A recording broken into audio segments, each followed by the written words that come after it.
ہر روز کی طرح اتباع رسول صلی اللہ تعالیٰ علیہ وآلہ وسلم پروگرام میں اور آپ حاضر ہیں۔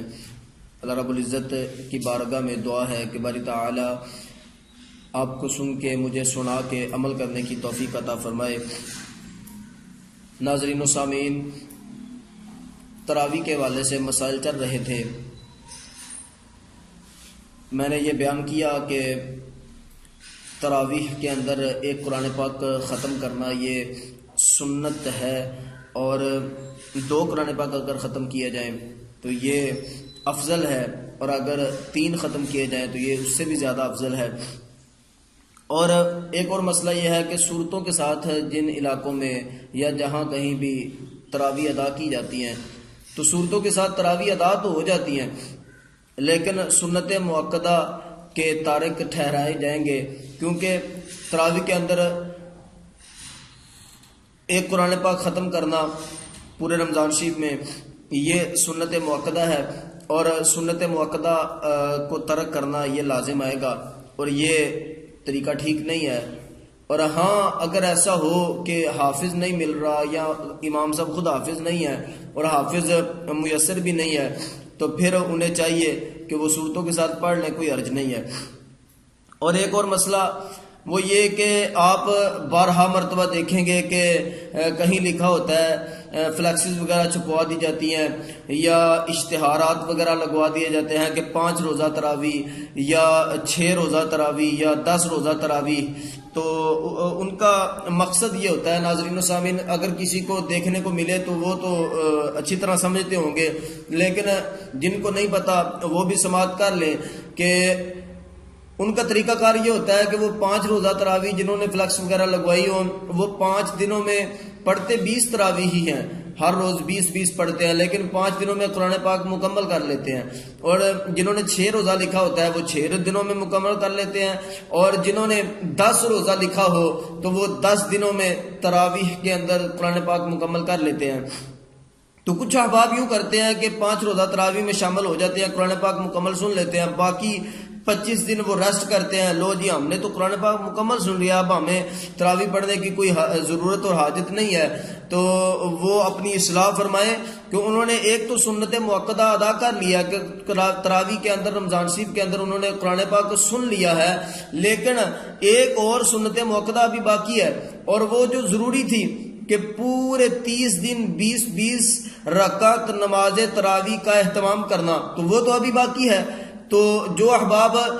5 دن تراویح میں قرآن پاک سن کر یا 10 دن تراویح میں قرآن پاک سن کر ریسٹ کرتے ہیں، وہ احباب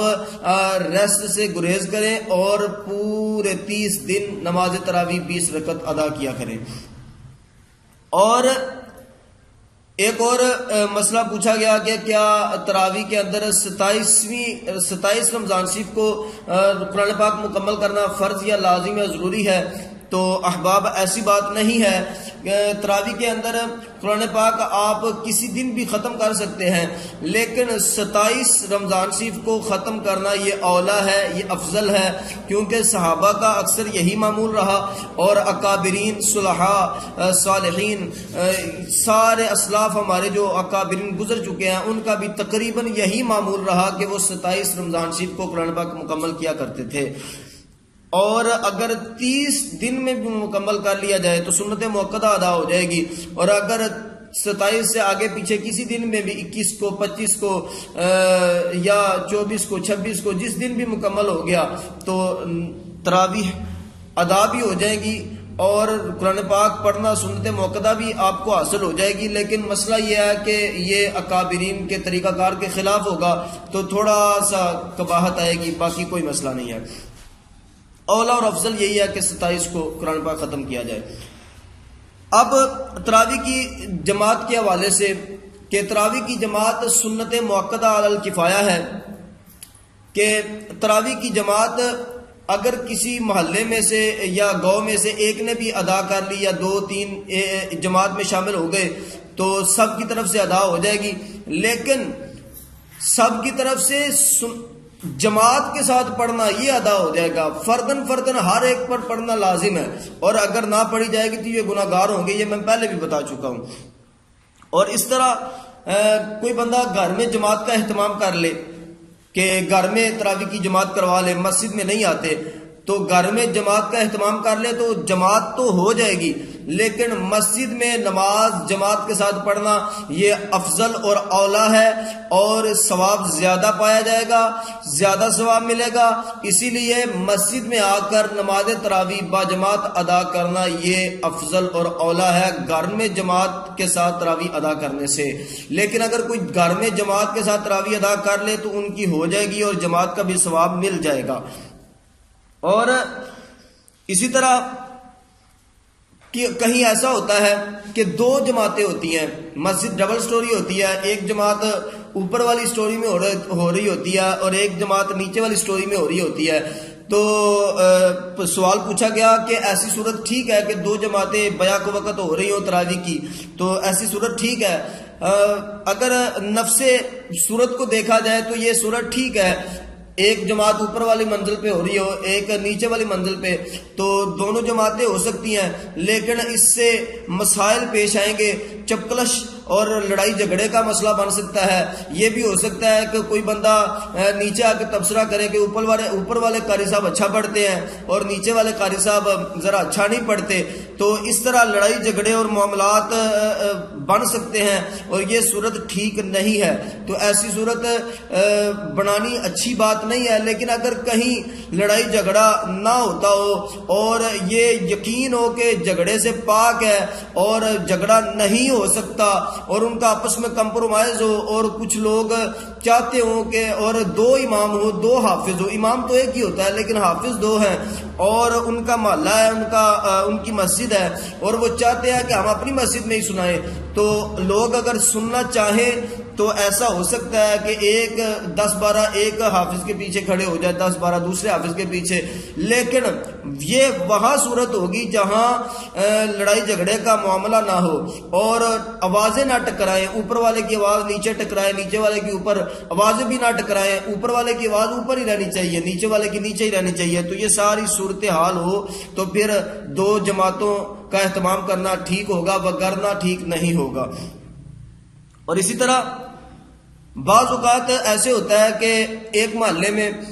مسجد کے جو قاری صاحب ہے وہ قرآن تھوڑا اچھا نہیں پڑھتے اور دوسرے محلے میں جو قاری صاحب ہیں وہ بہت اچھا قرآن پاک پڑھتے ہیں، تو آپ اپنا محلہ چھوڑ کے دوسری محلے میں جا سکتے ہیں، بلا کراہت بلا حرج آپ وہاں جا سکتے ہیں، وہاں جا کے قرآن پاک سن سکتے ہیں۔ اور اگر ایسا ہو کہ یہاں والے قاری صاحب وہ زیادہ تیز پڑھتے ہیں، الفاظ کی سمجھ نہیں آتی، تو آپ ایسی صورت میں بھی اس محلے کو چھوڑ کر دوسرے کسی محلے میں یا دوسری کسی مسجد میں جا کر قرآن پاک تراویح میں سن سکتے ہیں۔ اور اسی طرح رکوع میں کچھ احباب ایسے ہوتے ہیں کہ وہ کھڑے رہتے ہیں یا بیٹھے رہتے ہیں یا گپے لگاتے رہتے ہیں، اور امام صاحب جب رکوع میں پہنچ جاتے ہیں تو اس وقت آ کر شامل جماعت ہو جاتے ہیں، تو ایسی صورت پوچھا گیا کہ یہ ٹھیک ہے؟ تو ایسی صورت کے حوالے سے قرآن پاک میں آئے اذا قاموا الی الصلاۃ قاموا کسالی، فرمایا کہ منافق جب نماز میں کھڑے ہوتے ہیں تو وہ تھکن محسوس کرتے ہیں، وہ سمجھتے ہیں کہ تھکاوٹ، اپنا دل لگا کر نماز نہیں پڑھتے، تھکاوٹ سی محسوس کرواتے ہیں، بہت زیادہ پریشان بیٹھے رہتے ہیں، تو ایسے وہ کیا کرتے تھے، تو ایسی حالت وہ کرتے ہیں جو تھکن محسوس کرتے ہوں، تو یہ منافقین کا طریقہ ہے۔ ایسے طریقے سے باز رہے، جب قاری صاحب اللہ اکبر کہہ کے تکبیر تحریمہ کہہ کے نماز شروع کر دیں تو پیچھے والے حضرات بھی اگر کوئی عذر نہ پیش ہو، اگر کوئی عذر نہ ہو تو پھر وہ فوراً جماعت کے ساتھ شامل ہو جائیں۔ ہاں ایسا ہوتا ہے کسی کو پانی کی پیاس لگی یا کسی کو وضو کی حاجت ہو گئی، تو ایسی صورت میں آپ وضو خانے تک جا سکتے ہیں، ٹوٹیوں تک پانی پینے کے لیے جا سکتے ہیں، وگرنہ اچھی صورت اور بہتر یہی ہوگا کہ جب قاری صاحب اقامت کہیں، جب قاری صاحب تکبیر تحریمہ کہیں تو فوراً ہی جماعت کے ساتھ شامل ہو جائیں۔ احباب، کچھ مسائل تراویح کے حوالے سے باقی ہیں، انشاءاللہ تبارک و تعالی اللہ رب العزت آپ کو اور مجھے عمل کرنے کی توفیق عطا فرمائے۔ اگلی نشست میں باقی کے مسائل بیان کیے جائیں گے۔ وآخر دعوایا ان الحمدللہ رب العالمین۔